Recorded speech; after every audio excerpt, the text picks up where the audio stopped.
Hey everybody, I'm Quinn. And I'm Scott. Welcome to the Almost Friday Show. It's April 29th, 2010. We're going to start it off with a group review of Kick-Ass that we promised you last week. There's some on one side, some on the others. You might see a little debating action going on. The comic readers were not so happy with it. We're going to carry that out a little bit more and talk about the losers, the comic book, and the movie in the second segment. That's 2 movie reviews for you this week. Yeah. 2 comic-based movie reviews. That's what we like to review, comic-based movies. You're not going to see that again. Well, you might. That's a damn lie. You probably We go out there and we try to make it happen. In tech this week, we talk about HP buying Palm. And we're going to take a look at some new BlackBerries as well, as completely unexciting as they are.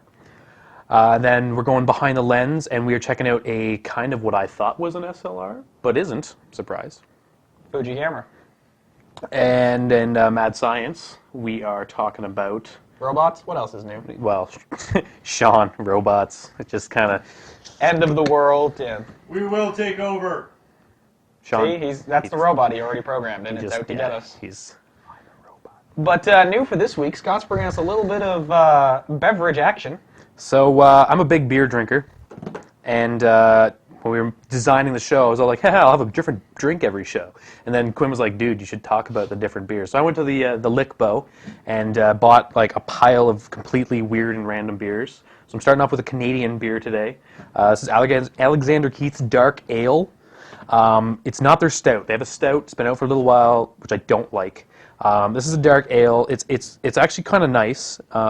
It's got kind of a what did you say, rooty flavor? Yeah, it kind of tastes like you're drinking some trees. So it's got like a, I would say like woody flavor at the end. It's got a little hint of coffee, a hint of chocolate, kind of that beany flavor. It's actually quite nice if you're into dark ales. If you're a light beer drinker, probably not for you. I'm a light beer guy. It's a bit strong for my liking. Which is, dark ales come off that way usually. Yeah. Andy. Sean's a dark ale drinker. But if you do enjoy something a little darker, something with a little more rich flavors, definitely check out Keith's Dark Ale. I will be for the rest of the show. And without further ado, off the press.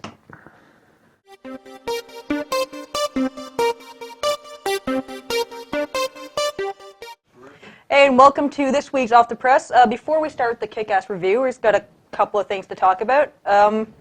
First, it's something that we really like to do here, cover movie leaks. Specifically comic book movie Comic leaks. book movie leaks. Like I don't know if we ever covered non-comic book movie leaks. No, since there's no Captain get on top America, of that. there's no Captain America news this week, so we've got to shift the attention over to Thor. The movie has a solid release date of May 6th of 2011, but there's also been two pictures have been leaked. This one's more interesting. It's the Destroyer suit. We apologize for Destroyer. the horrible resolution. It's all the web wanted to give us. It is. It's like looking at Bigfoot. It's like looking at a 1980s Godzilla villain. It actually Just is saying. a 1980s Godzilla villain. Yeah, They're just trying to pawn it off as something entirely No new. one's saying anything. So rumor has it it's 9 feet tall. It doesn't look very functional.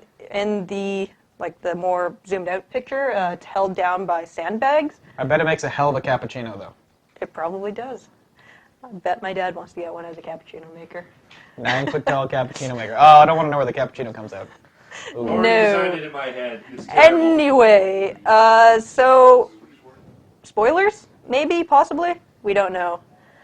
So shifting entirely. Maybe it's that guy testing out a new bear suit. Yeah, new bear suit guy.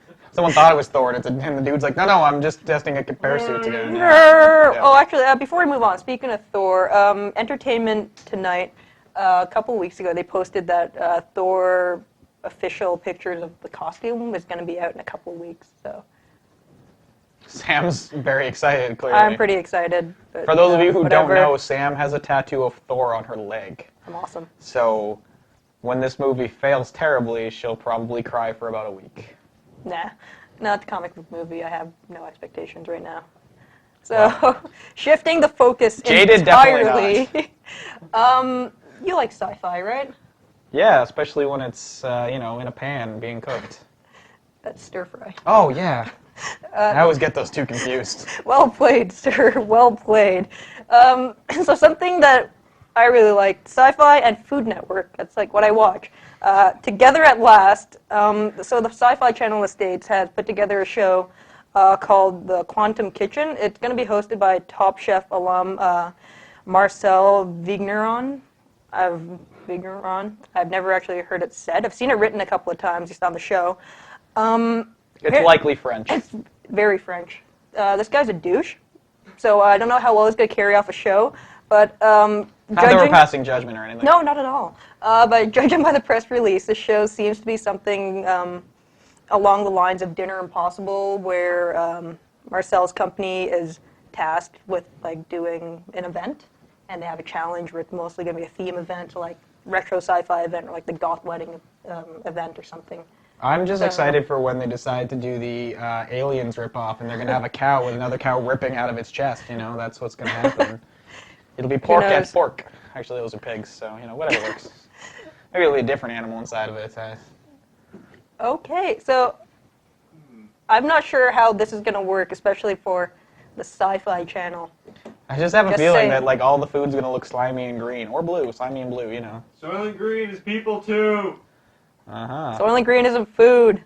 What I'm kind of disappointed is that Alton Brown's not in this. Like, come on, guys. Alton frickin' Brown. He would fit perfectly for the show. Anyway, that's enough for that. Now on to the Kick-Ass review. This time we're bringing it in style with High Five, Shazam! Magics. Cool. Like always. Wow. Oh boy. He's acting like that because he's got that French hat on. I believe it's called a barrette. Wow. Wow. Actually, it's an English driving cap. So, Anyway, Kick-Ass, the movie. Yes. Special.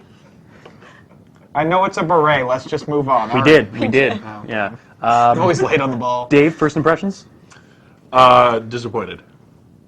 Half disappointed. I really liked it. Yeah, me too. Yeah.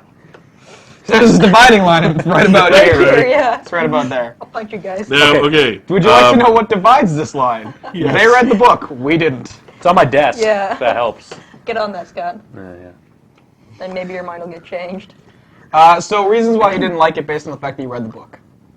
They made some really. There were some points in Really the book. jarring changes. Yeah, like- very, very jarring, very disappointing. A lot of the stuff that they took out of the book made it a much grittier, much They, not self-loathing, but it's like I'm a nerd, I'm a geek, I have the life of a nerd and a geek, yeah. and they took that right out. The friend of the main character, who scores with his girlfriend's friend, Yes. didn't happen in the book at all. The character or doesn't- that relationship? Yeah, no, there was no There's There's no no. relationship No. between the main character, between... I think where the book and the movie split is somewhere like halfway through the movie, because they were written, or the second half of the movie and the second half of the first trade was written at around the same time. Yeah. So I guess they're like, okay, we're gonna follow this. They both until got the now. first half and then kind of filled Yeah, in and they their kind own. of just kind of they do the anime thing, you know. Okay, stylistically, do you think it agreed with the book? Yes. Mostly, yeah. Yeah. Okay. On the topic of stylistically, I thought there were some really incredibly well-shot scenes in the movie. Most specifically, the scene where Hit Girl is fighting using a strobe light was really, really well done. Definitely. There was a handful of scenes that were just really well-shot scenes. So I think, from a visual standpoint, the movie did a really great job. Yeah, well, there's nothing I wrong tend with to it agree, visually. yeah. It's just story-wise that I think we have problems with. Absolutely, yeah. That would be Yeah. my big thing, yeah. Now, if you were going to evaluate the plot of the movie as its own entity, like, are the plot changes so jarring that you can't enjoy the movie as like an alternate ending or something like that? No, but I found that the parts that, speaking about what you were saying, about the parts that they cut out a lot of the character development, especially for the main character, I think his name is Dave, Dave's dad, because we don't know, in the movie, we don't know what he does, as far as we know. Like, he is just some dude who sits on his couch, and his son's, like, at 11 o'clock at night, like, see ya, Dad, going out, won't be home till, like, 4 or 5. And then, you know. Now, for the movie, was that character development needed? I don't think so. Yeah, I would agree. I don't think his father playing a bigger role would have had any sort of effect on the movie. In fact, it probably would have slowed taken things away. down, Yeah, exactly. I guess. I think the harder question that I want to ask you is thinking of the movie as its own entity without the book. What do you think of the movie as a told story? You know, if you could ignore the fact that you know that it's supposed to be different, I know it's hard to do because you watch the movie from the book going, I'm looking for this scene and I'm looking for this scene. But if you could just not have read the book, do you think you would have enjoyed the movie more? Oh, absolutely. Yeah. Definitely. So do you think the Absolutely. movie as a whole is maybe better than, like, I mean, because I'm disappointed, but is it still a good movie? Yes. Had I not read the book, I probably would have enjoyed the movie far more. Far more. Yeah. Um, Except for the jetpack. I'm sorry. That really That bothers. was- That really yeah. Spoiler bothers alert. me. Spoiler. Sorry. Spoiler alert, I'm an engineer and it didn't bother me. I just don't like jetpacks. We had an interesting conversation actually after the movie because the main character ends up getting a girlfriend in the movie, which doesn't happen at all in the book. And both Scott and I found the scenes involving the girlfriend to be quite funny. Well, they were funny. It's just And I don't like them. we both thought that it added to the movie just because the character was sort of, in a winning position, which was sort of the uplifting end to the movie. Whereas you guys were kind of upset that it was in there. But a big point of the book was that he was not a winner. See, which would That was the very as big soon as part of the book. I might be a sucker for this, but as soon as that's the story, I'm not going to like the story. It's Mark I Miller. and really that's his thing. Like, even if it's a little up, like, okay, he got the girl, but he's not doing this whole crime fighting thing anymore, and that guy got killed and whatever, but, like, there's still an up. For me, if I walk out of the theater with that little, yeah, that was kind of fun. I don't know, like, maybe, like, it's not very deep or anything, That's but very Hollywood, That is very. and that's the kind of ending that I think North American culture has learned to expect. Yeah. I think. So briefly, we'll just talk about acting. What did you think about the acting as far as them portraying characters? I have a thing written in my show notes. Nicolas Cage as Bill Shatner as Batman. So I got a very Adam West. Adam Like West, I thought he was really trying to be Adam West when he had the Batman outfit on. yeah, which So. was totally the Batman outfit. Yeah. It was totally Yeah, the it Batman was. outfit. He was Bill Shatner as Batman. I really enjoyed Nicolas Cage in this movie compared to other Nicolas Cage movies. Well, because his character was borderline crazy, but it was an understandable crazy. Like you understood his motives for why he sort of became psychotic. Which again is another departure from the book. Yeah, and I don't want to talk about it. I don't know if you haven't read the book. It's a really interesting point that they make with the character with the Big Daddy, and there's a very big deviation in the movie Very than big. from the book. yeah. I will say though, I think that Hit Girl kind of stole the show because as a Oh, young absolutely. actor, Oh, as a totally. young She stole the actress, comic, too. Yeah. her ability to perform in that movie was fantastic. When I grow up, I want to be a hit girl. I think you skipped that. When I already. grew up, I That's want to be a girl unfortunate. too. Okay. So I really think she was. I mean, the guy who played Kick-Ass, I think, did a good job portraying that character. But I think really Hit Girl stole the show from Yeah. an acting standpoint because you didn't expect such a role out of someone that young. Her physical presence for the smallest person in the movie. It was Her physical huge, presence, her acting ability, which she was like what 12. She had a 12-year-old's acting ability. But it worked. It was completely really- appropriate. Yeah. The Yeah. director really pulled something out of her acting ability that I wasn't expecting. Well, I was just really impressed, like, once she was behind the mask, to be able to sort of make the faces of the glaring and the anger Yeah. when she's fighting people. They really had her do the glare. a lot. Yeah, and I Yeah. think It was it, adorable. Yeah. it was good because I wasn't expecting her to put that much into her character. No, absolutely not. That was a very pleasant surprise. So I think we'll wrap this up with a round of ratings. What would you give this out of a 10 scale? Shall Like we? a 7.5. Yeah, I think I'm somewhere around that range. 7.5. I liked it, but it wasn't. It's not like one of those great movies. It would be a good popcorn movie, something to watch when we're feeling brainless, like The Spirit or something. Spirit was way better than that as a brainless movie. Okay, fine. However, I'm going to go out on a limb and say this was better than The Spirit. Oh yeah, definitely. But as a brainless movie, this really works. So I'm gonna give it, I don't know, like a 6 ish. Dave gives it 1 sneeze out of 3. Yep. As a movie, Yeah, as a standalone movie, I'm gonna give it 3.5 out of 5. Cool. As a comic book adaptation, 7 out of give 10. it- Oh, I know. I give it a 2. I'll give it like a 4.5 out of 5 for the first half, and like a 2 out of 5 for the second Okay, half. did just we too just switch from complicated. 10 to 5 for Yes. funds? Yeah. Multiply by 2. Yeah, I guess It'll be fine. multiplied. It's easy. So depending on who you're paying attention, it's somewhere around a 3 out of 5 or a 7 out of 10. Average to 6. Yep. Either way, if it's still in theaters and you're up for an action movie, it's entertaining. Very. If you're not looking forward to the movie, rent it. Yeah, definitely. Yep. So up next is Tech Insight. No, it's not. No, it's not. No, it's not. It's From the Gutters with a little more comic movie talk in The Losers. Yay. I just can't get enough.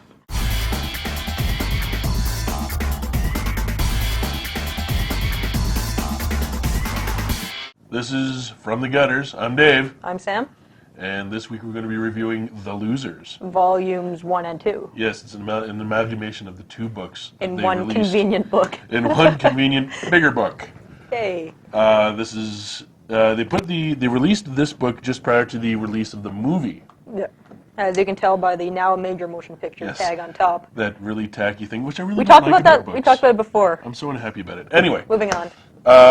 the story summation of this is there are a group of Black Ops CIA operatives Yep. who they basically handle Black Ops stuff, bad stuff. And it starts off in the book where they have already been thought to be killed. Yeah. And so they're starting into an operation immediately, which is an interesting way of starting a series. It's go, go, go, Mm-hmm. very action oriented, very a lot of It drops you right momentum. into the Yeah. middle of the movie. You start running, Yeah. and it starts talking about how there's double crosses within the CIA and that sort of thing.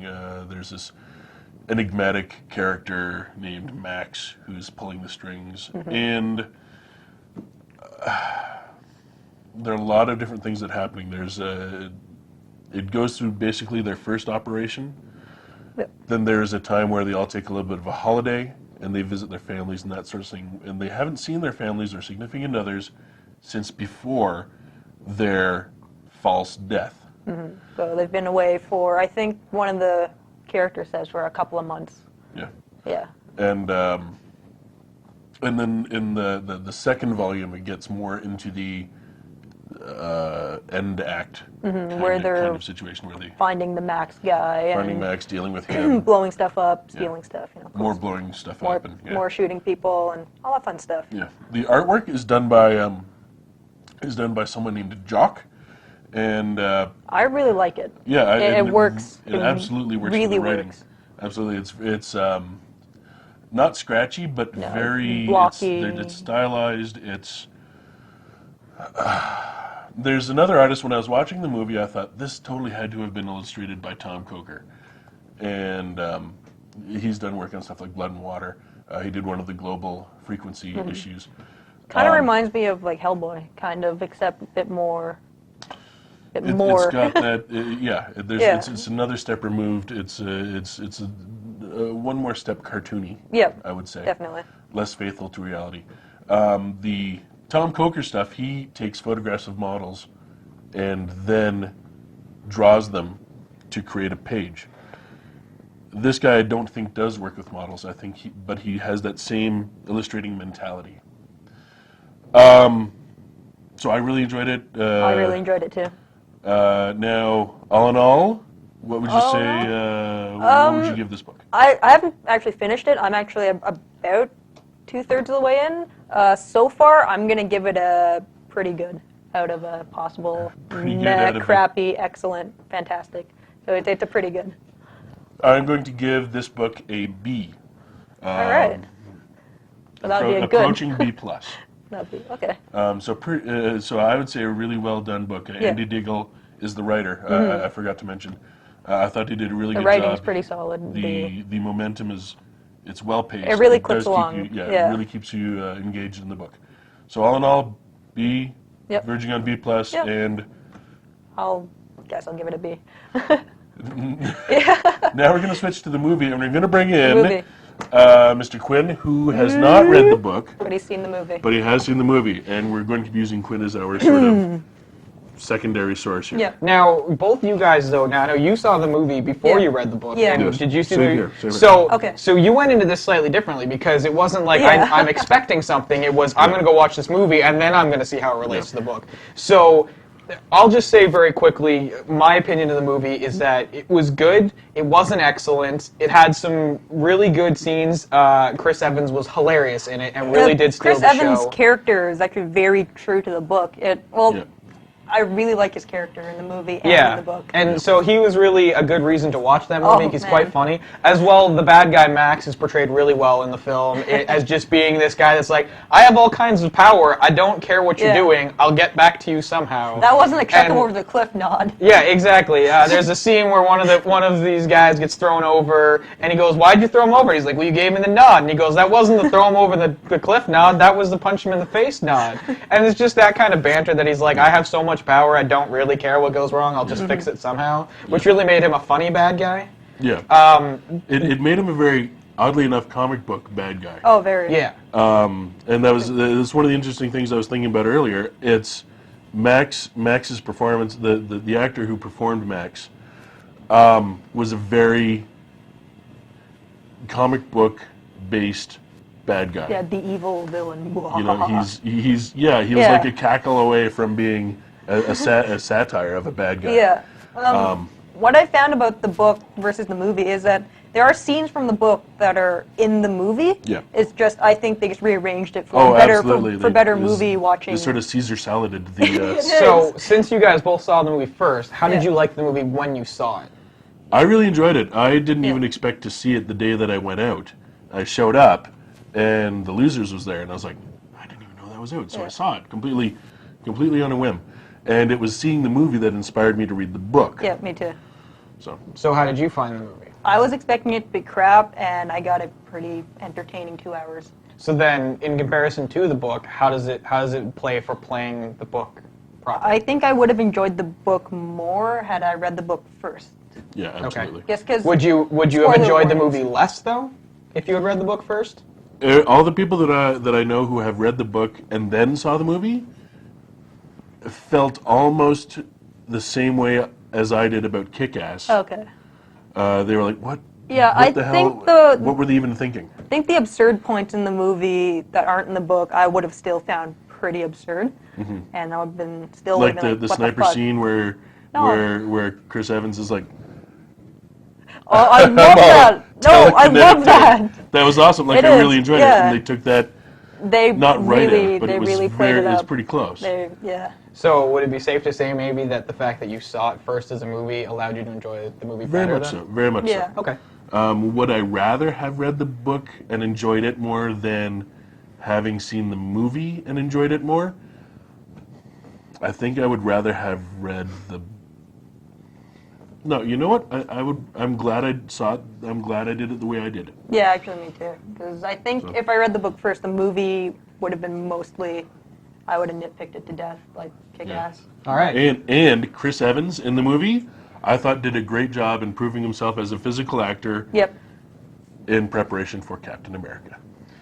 So I'm going to give this movie a 6 out of 10. I think it had some moments, but I don't think it was a stellar movie. The acting was decent. The action was interesting. There were some filmed well spots, but overall, not a stellar movie. It's an action movie. What do you expect? There were some visual weak points, some very weak points in terms of the explosion special effects, I thought. And that was a little disappointing. Other than that, I enjoyed it a great deal. I'm going to give it a 7 out of 10. Cool. 6.5. All right, well, there you have it. Again, if you like action movies, go see it in the theaters. If not, you can probably wait till rental. It's a good action movie, yeah. And now, for real, it will be Tech Insight. Yay.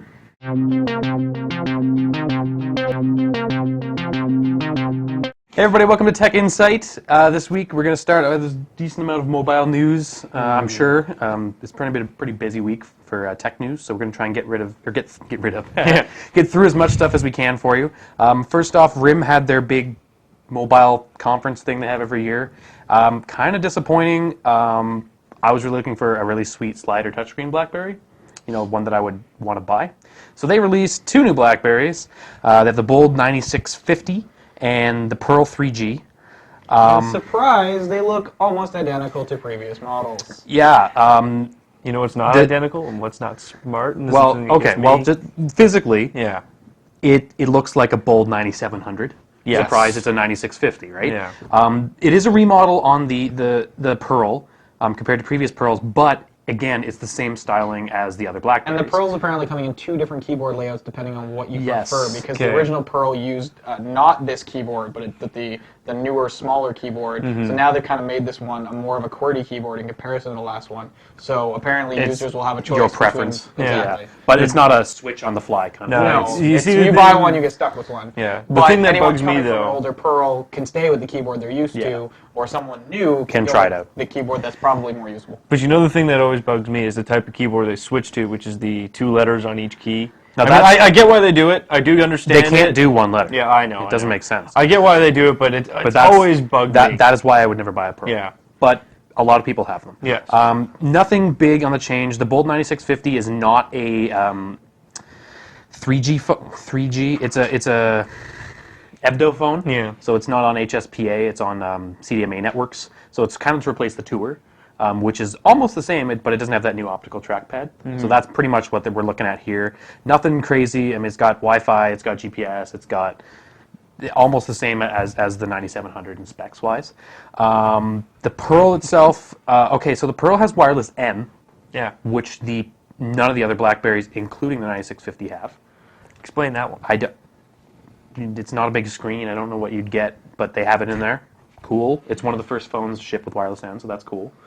The only thing I could see them doing is if they're trying to, because the Pearl's always been something that's more popular in like the teenagers that want to get Yep. into BlackBerries. And maybe what they're trying to do is open it up as a potential home media player, because everyone watches their videos and stuff on their iPhones and everything. Yeah. So if they go, okay, well, here's this BlackBerry app that allows you to connect to your computer or whatever, and now you can watch your computer videos on your phone, then maybe that's what they're trying to go for. That's the only thing I see- can yeah, really yeah, 'cause see there's them no- doing. there's is no trying to other capture reasoning that behind media that. market that the With teens the- to 20-somethings Yeah. are more interested in Yeah. than the people that are using that Yeah. for a business point. Could be. It's a good point. We'll see what happens. They also are releasing their BlackBerry OS 6 in July, I believe they said. It's the latter half of this year, which is good. You're looking at a new browser with multi-touch, finally. Yeah. And basically, they're all coming up to spec. A really cool new media player that almost looks exactly like the iPhone media player. But, I mean, it's a good style. Why not? I mean, why mess with a good thing, right? Yeah. So some improvements that need to be made in BlackBerry to keep them in the market when compared to Android and iPhone, I think. But nothing new and spectacular on the hardware front. Another big shocker in the mobile world is Palm got purchased this week by HP for 1.2 billion US. That's about $5.70 a share, which is really good deal for HP. Yeah. When you look a little Slightly while higher ago, than what the shares were selling for. yeah, if I which is read pretty correctly. standard for a buyout. Yeah. Otherwise, the shareholders won't go for it. But if you look at Palm maybe 6 months ago, their shares were a lot higher than that. Yeah. Yes. They've taken a dive recently. So, I mean, considering nothing's really changed in the company, I think HP's getting a good deal and kind of buying into the smartphone market. Now, John Rubinstein went out and said this is a merger, but it's really not No. a merger at all. This is a complete buyout. John Rubinstein does the best he can to hold on to his company for dear life. Respect. Yes. I mean, you got to give that guy credit. He's been kicking the Palm, and I mean, in my opinion, Palm's got some good offerings. I could arguably say that I think webOS is the best operating system for phone right now as far as its functionality and I its, love it, yeah. and its interface. Yeah, it's Well, gorgeous. because and- as you've mentioned, as Scott's mentioned, of course, Palm has been in the game. They started the game. Yeah, They began invented the this. smartphone. Yeah. the Palm Trio was the first series smartphone where it was a PDA plus a phone, right? Yeah. Yeah.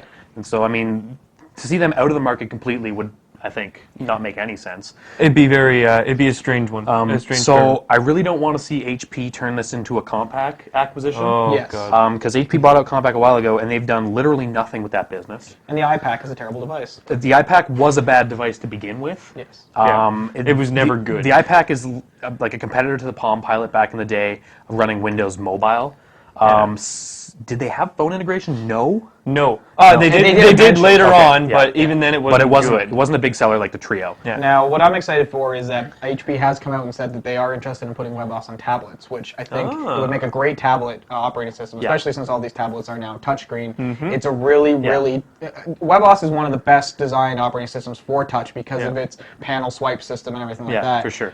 So to see that kind of operating system, which is already snappy and really resource friendly, move to a tablet solid is Now, promising. My fear, though, I have heard a lot of developers complain that it's not resource friendly. Okay. I don't really want to speak to that because I really don't know. I've Yeah. never used the phone. But the developers that are developing for webOS, are really dedicated. There's some cool apps coming out on there on the underground, like because their app store is not really what it should be. But I think HP bringing it to different platforms will really build developers. Yeah, You know, my I big definitely fear, think they'll though? be excited about that. Yeah. My big fear, though, is HP, and HP is notorious for putting crap software on everything they buy. And that is just something they put in because they think it's going to offer more functionality and things like Yes, that. I It usually agree. becomes bloatware. I don't think that's ever going to apply to a mobile I device. really hope not. It doesn't make any sense. You don't run antivirus on a mobile device because it doesn't exist.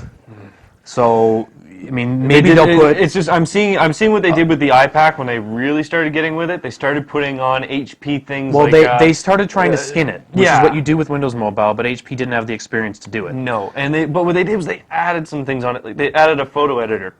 Why not? I'd device. I expect think that. it's I'd expect that now. I'd expect it now, but then when they had Well, it, it's it pioneering. was it was It's pioneering. at the what time, you're I seeing as guess. annoying is them trying to give features that weren't in the OS. And honestly, if they took what they did to iPac and applied the same mentality to webOS now, it would just make webOS better. and We would hope. I think iPac was at a bad time in the market. Yes. It really was. It was kind of in that smartphone transition. So that Well, yeah, what they HP had to didn't fight do with- well with it, but I Yeah. don't know if it was entirely their fault. It's just HP had to fight with a weird thing when they released the iPad. It didn't have built-in Wi-Fi. The Palms did when Wi-Fi was pretty big with the B. Palm was faster. in it. A lot of Palms did not have Wi-Fi. A and that lot was an didn't. advantage of the iPac. It was, but the thing was, when Palm released it, they did it better. HP said, "Okay, well, we're going to help and boost it." But you also got to look at it as Palm was making hardware for their own software. yes, HP was making hardware for Windows. yeah, I mean, it's not There's as always easy. hiccups. It's like Apple making Apple software for iPhones. yeah. Palm was a very closed system, and I don't Still see is, that actually. changing. I hope they keep the Pre around and develop that platform. They do own the rights to the hardware. They bought all the company, all their patents and everything. That's the big thing. Is Palm has a shit ton of patents. Oh yeah, because they've been for in a it lot of for really everything. interesting Yeah. stuff. Yeah. So HP's got a pretty good archive to work with. And honestly, I mean, outside of slates, or there's a potential that instead of tablet computing, HP already makes touch smarts, yeah. computers Yep. to again integrate some of those patents Yeah. to help improve upon the touch capabilities of their Like computers. their UI needs some work. Yeah, Yes. and their Yes, it UI really does. could really improve from the panel system of Yeah, I webOS agree. and stuff like that. So we might see an improvement on both the computers, the tablets, and phones that HP decides to bring So- I out. really do hope so because this is very advantageous to them, and I hope they don't shoot Now, themselves in the foot. overall, I think this is a positive move for both sides. I'm just going to lay it down really quickly why, because a lot of people are kind of on the fence. HP's got tons of money. Oh Yes. God, They're a huge company. They're one of the biggest PC makers worldwide, so they got tons of money to throw at Palm. Palm didn't have that much money. That's why, but part of the reason why they didn't get very far with their Pre. I mean, it was a bad time to enter the market with a new phone, but not really good PR either. they've got tons of money to put behind it if they put it behind in the right places. And they have the other hardware like the Slate or their TouchSmart PC line to take advantage of other things in this acquisition. Well, on top of the fact that they have a full range of both consumer and professional printers and consumer cameras as well. I mean, to even take the webOS and integrate it into a digital camera would be Definitely a pretty interesting. interesting concept as it well. would be. So, anyway, we're gonna wrap up our HP here and move on to some other news. Just some quick fire stuff. We're a little sad here at AFS. The Courier has been canned, we think. So it's been said. So Yeah. a bunch of news sources on the internet, Gizmodo, Engadget, all the big guys. Wired magazine as well. Yeah. So basically, someone asked the VP at Microsoft straight up, and he was kind of like, "Yeah, we developed it. No, we're not releasing it." I got shit canned. I've still got my fingers crossed. Yeah. Now, the only thing I have to say to this is, no one was supposed to know about the Courier. So I mean, you can't get mad at Microsoft because they didn't tell you about the product and take it away. Yeah. True. I'm not mad. I'm disappointed. Yeah. Yes. Because, I mean, they develop tons of products, some, I'm sure, which are really cool, but... Yeah. It's just this was a really neat, innovative idea. I must say. I mean, But it could have been really neat. they did say that they're working on something. They're not putting away this idea. No, it is getting but you pushed won't to the wayside. But no, it is, not even that. It's No? just that the Courier is not what it's going to be. I see. They're still working on this kind of idea, like the tablet thing, obviously, but the Courier's not their product. Yeah. However, if you don't give a damn about Microsoft because the penguin is your friend, we've got other good news for you. So Ubuntu 10.04 shipped. Lucid Links. I don't know where they get these names. So like we had talked about before, the music store is in there. So you can jump on that with, again, you don't have to get in the beta anymore because the full version's out. Released today, in fact. So apparently we've got a little bit faster boot up, which has been traditional with Ubuntu. Yep. Almost every time they've revved, they have faster boot up. They have more integration with social media directly in the OS with software that's already there. You don't have to go find your own Twitter client, things like that, which is nice to see. I mean, they're trying to integrate everything. No, that's a good idea. As They're installed. really reaching for that netbook market still with this operating system. I They really agree. are. I think they're doing really well, but at the same time, they're trying to get on the desktop. Definitely. And I think it's a good time for them to do it. I think their path is if they can win enough people on a netbook front, those It's people a are going to go, easier transition. oh, well, I'll just put this Yeah, on my on my desktop as well. yeah. So the It's big slick, thing, it's nice. I think the big push for the desktop integration is going to be these apps. So when you buy a Mac and you get iLife, Yeah. it's got the photo editor, it's got the video editor. Now those are the best in the market in terms of like shipped products at the basic level. Ubuntu's trying to put some stuff in there. They've got a simplified photo viewing, photo editing, scanning kind of app in there. I mean, you can go get GIMP and all that stuff, but straight out they've got a little app in there. And they're including a video editor now. It's called PTV, P-I-T-I-V-I. It's not brand new or anything, the idea of Linux video editing, but apparently it's really basic, but it does what it says it's going to do. So very much like a Windows Movie Maker, probably. I think it's probably better. Well, yes. Yeah. Everything's better than Windows Movie Maker. Windows Movie Maker got better, but it's still really frustrating to use. So I'm actually going to check that out because I have to do some basic video editing. I don't have a Mac yet, so to do it on there might be a little easier. So I'm going to check that out and let you know. But it's nice to see they're going to pushing for the desktop market with those Yeah. little apps. And I think it's a good point. Hey, we're on your netbook, and we have these apps. Yeah. They're definitely doing clever marketing things. I think they're going to be successful, like especially as they go, because like Scott said, every revision has gotten better. Oh, yeah, much better. There's not been anything where it's been like, oh, this revision wasn't that great. It's always been, wow, they've improved the speed, wow, this is getting better. And the only thing, I'm going to upgrade this weekend, and I'll do a quick note next week. Sometimes upgrading your distro sucks. Yeah. So I'm going to upgrade and do a fresh install and let you know which I was is going the to say, better you're not just option. going to replace the kernel, are you? You're going to. No, I'm going to do like an in-place upgrade with their whatever and see what happens. Sometimes that's really messy and wrecks all your hardware. So I'll let you know how that goes for me. And finally, just a quick wrap-up sad note. Sony has decided to stop making 3.5-inch floppy disks. Finally. Seriously. I haven't had a computer with a drive like that in like 10 years. I recently found a USB floppy drive in in my desk at work. I can't believe I found it, and I was sitting there going, "Hey, no, I can't." But a sad note to see a medium gone. But really, It is a standard, it was a game changer. Yeah. Oh yeah, it's in my opinion, I grew up on it. bigger than the compact disc. If you Yes. like, not DVDs, like But- CDs, those didn't do anything on the Yeah. really. But outside of the music, but it's gone. We all grew up with floppies. So. Yeah. The only thing is that they stopped, even when they were producing them, they didn't do quality checks anymore. It was literally just they came off the line, put it in a box. Yeah. Well, how many people bought them? Exactly. So what's on the store shelves is what's there. If you want to buy some, go ahead. Hoard up now. Yep. Yeah, if I already haven't. All right, that's it from Tech Insight this week. Next up, we're going behind the lens.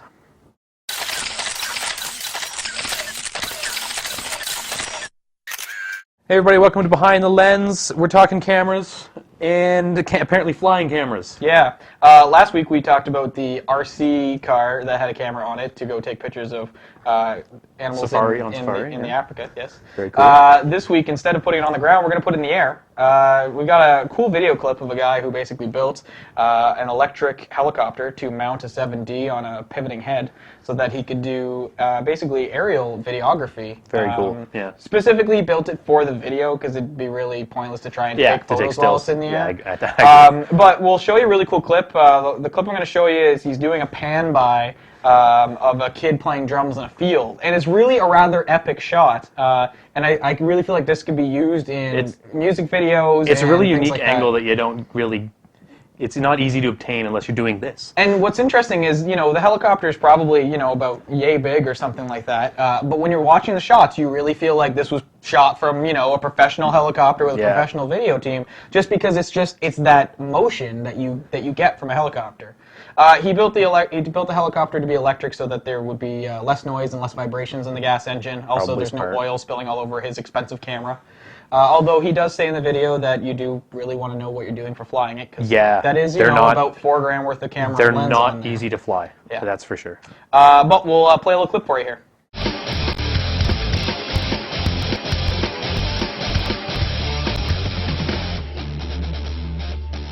Technically, the helicopter is based on an electric platform that runs off batteries, a high voltage system that gives the aerial photographer numerous advantages.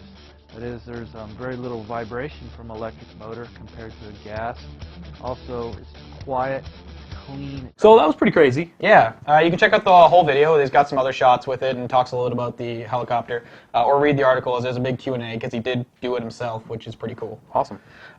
We talked previously, back in the days of DOS Time Live, about Pentax and their crazy color selection, but it was only Japan. At the time. Yeah. At the time. We're not going to get the build-your-own-color thing that Japan had, but apparently the U.S. will be receiving a couple of extra colors. I think purple, orange, Definitely green, orange. a couple of colors like that. Now, the thing is, that might happen in the U.S. I'm not sure if we're going to see it in Canada, because right now in the U.S. you can buy it in black and you can buy it in red, but I know for a fact in Canada you can buy it in black, red, and white, and the U.S. doesn't get white. So whether or not we'll see those colors, who knows? Hard to say, but if you really wanted an orange Pentax KX, you can either hit up the States soon or find out if it's coming to Canada. But with that, we'll move on to actually talking about a camera. The camera I have today is the Fuji FinePix HS10. Which, when I picked it up, thought was a DSLR. And I had to explain to him that it wasn't. No. A couple of big things that really make it seem like a digital SLR is, unlike most point and shoots, the zoom is actually done manually. So you're actually moving the barrel to zoom in and out of the camera. Okay. It also has a manual focus ring behind the barrel that allows you to adjust your focusing, which again is not typically found even on the super zoom cameras that are sold this way. It does have 30 times optical zoom, so a great optical range on it. It also starts at a 24 millimeter wide angle, so you get very wide to very far, which is really great. But it's also a pretty fully featured video camera. It shoots 1080p, 720p, as well as a whole bunch of different high-speed frames, going from 60 frames per second all the way up to 1,000 frames per second. That was a really, I think, unique feature. You don't see that in a ton of these cameras, right? No, there's Casio's been doing high-speed for a while, but there's only been a couple of cameras that have really tried to touch on it, and no one's gone up to 1,000 other than Casio until now.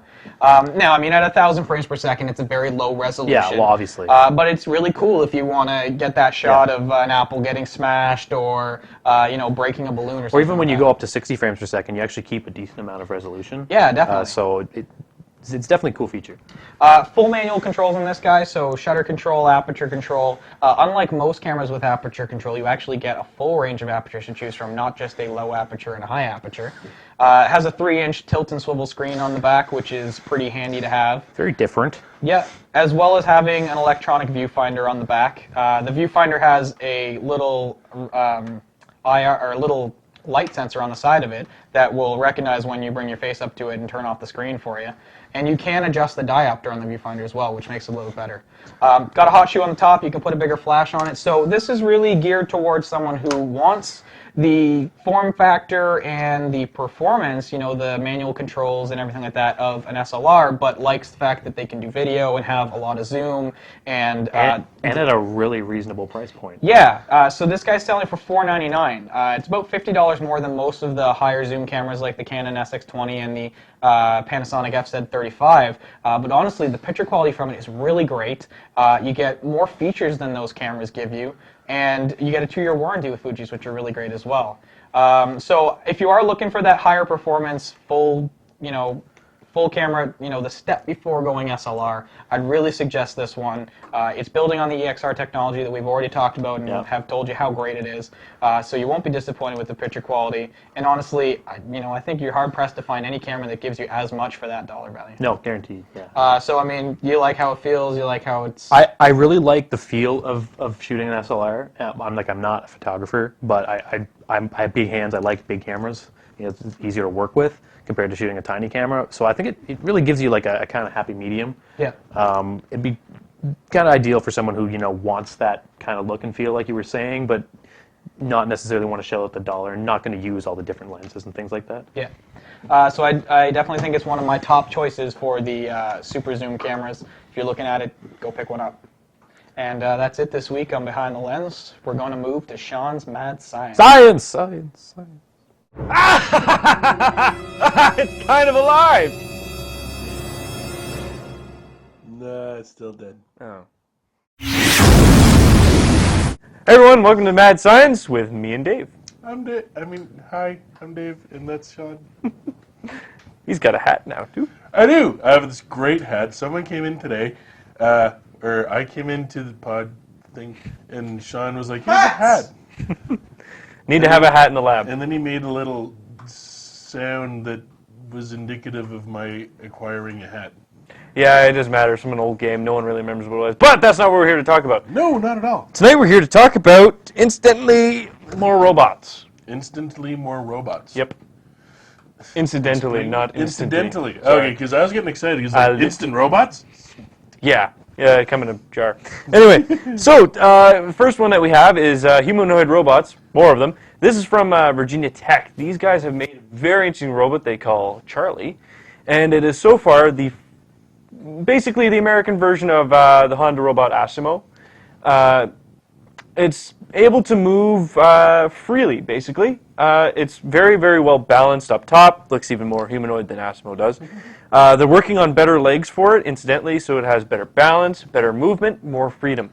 I've seen some of the stuff on YouTube with this guy. Yeah. It's really neat. It's really worth watching. Yeah, check it out. Well, if you have an interest in robots. Yeah. If you're sitting there like, oh, it's a robot, can't wait to have a robot friend, don't look at this.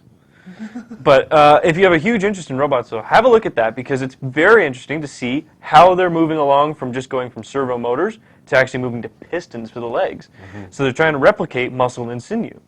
So check that out. Really neat. Well, it's how does nature do it? Well, Exactly. Let's see what we can do. Exactly. And that was what I liked was their philosophy was we're trying to figure out how the human body works mechanically.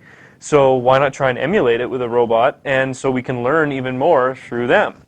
And it does. And then we'll have half cyborg people, which I can't freaking wait for. Exactly. I will somehow have an accident, I'm sure. We can arrange it. What am I talking about? We're going to be doing experiments. I'm clearly going to have an accident. So that's mostly why I'm excited about cybernetic parts coming to the fore. Yeah. I hear that. Okay. So, moving along, though, probably a few of you have heard of this.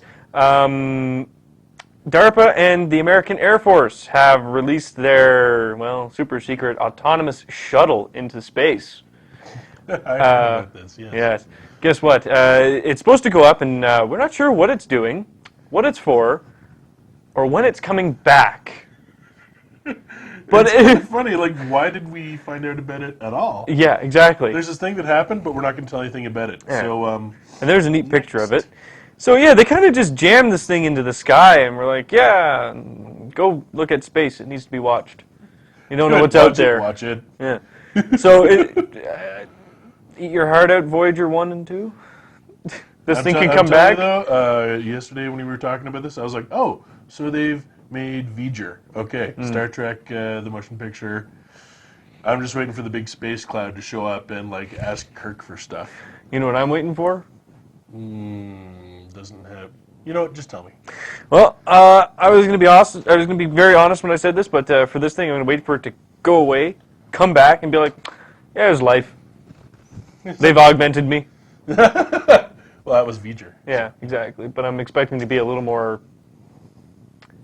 very, very relaxed about it. Not so much as I need to have human contact. Laid back. He's like, you know what? What I've learned is just chillax, okay? Yeah. Just life's too short. But you know what else shortened your life, though, Dave? I know a lot of things. Yeah. Well, one of them is wandering through the dark and then stubbing your toe, falling down the stairs and not having anyone find you while you're in the dark, stub toe bleeding out from some small wound. I'm assuming there's a relevant point. Yes. Okay. I'm ready for Better, cheaper, night vision. it. Shut up. Yeah, actually, it's very interesting. Scott brought this one to my attention. I knew very little about it, but he really told me a lot about this. This gentleman who's made it has made this product so it's cheaper to make night vision goggles. Before, it was very expensive. You needed special filters, you needed special lenses, you need special everything. Okay. This is using the same technology as an OLED screen, or organic light emitting diode. So it's a very thin film diode, and what he does is he basically take a couple of layers of these, you put them together, as photons hit it, it creates an electric charge, charge is picked up, translated into sight. So it picks up infrared. So it's just contacts. We're just putting contacts in now, right? Pretty much. Yes? Yeah. Awesome! We could be getting to that point very quickly. Cool. Because it's lightweight, easy to make, very cheap. So right now, actually, incidentally, all they have is a square centimeter anyway that's working. So, Sounds like done to me. yeah, pretty much done. Sweet. So that's actually all we have for Mad Science this week. Hats. Yeah, and hats. So check in next week to see if perhaps we might have different hats. Ooh, we might. Different glasses even, I don't know. We'll find something. knows? But You just the never same. know. I don't know what we're going to do. How can you know what we're going to do? Yeah. Future is just getting written. Mm-hmm. But just the same, thank you for watching. And now up next is the lull of the week.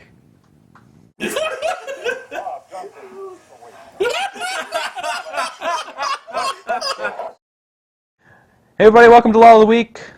It's not a video this time. What? Well, right? That's crazy. So, we're like, what would be a good video? And Sam's like, check out this. And we were like, that's not... This is awesome. It's pretty awesome. So I was surfing around on Boing Boing this week, and they brought up the GeoCitiesizer. Now, you really have to be at least Our like age 18 to enjoy on the this. low end to actually understand what's going to on. really enjoy this.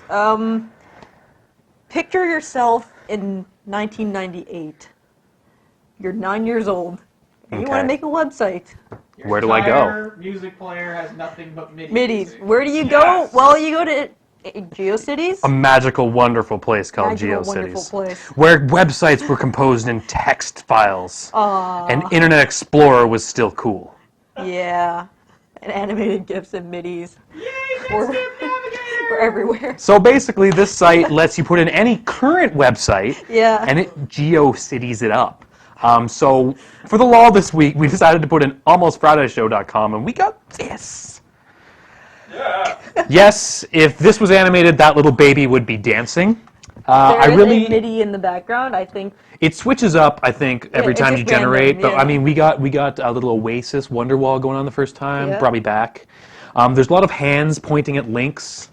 A lot of flashing shit. Colors are awesome. I love how it's all in a really bad font. Comic Sans? It's something like that. Almost. Anyway, I I think think there's so. like a half coconut near that baby down there at the bottom. Yeah. So that's what you get. If you want to do your own website or do something else, they recommend doing like YouTube. Apparently that's really fun. I think that was more Gizmodo entertaining. is actually very entertaining in GeoCitiesizer. It was pretty sweet. I love it. So check it out. There's a link in our show notes, which you can find on our blog at almostfridayshow.com. You can also follow us on the Twitters, where we post, yay, we've made a blog post, or we've got a new episode coming up or something like that at almost_Friday.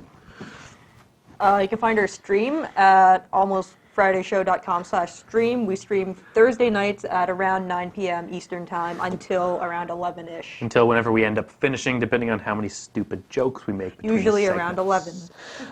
And of course, if you want to email us, all our individual emails, so if you want to complain at Dave or yell at Sean or hate on me, they're all in the cast files at the site. But if you just have general comments, email contact@almostfridayshow.com. And since we started the beer of the week, I'm going to sign off by saying this beer gets exactly 1 12 case and 2 tall boys out of 2 4. That is all.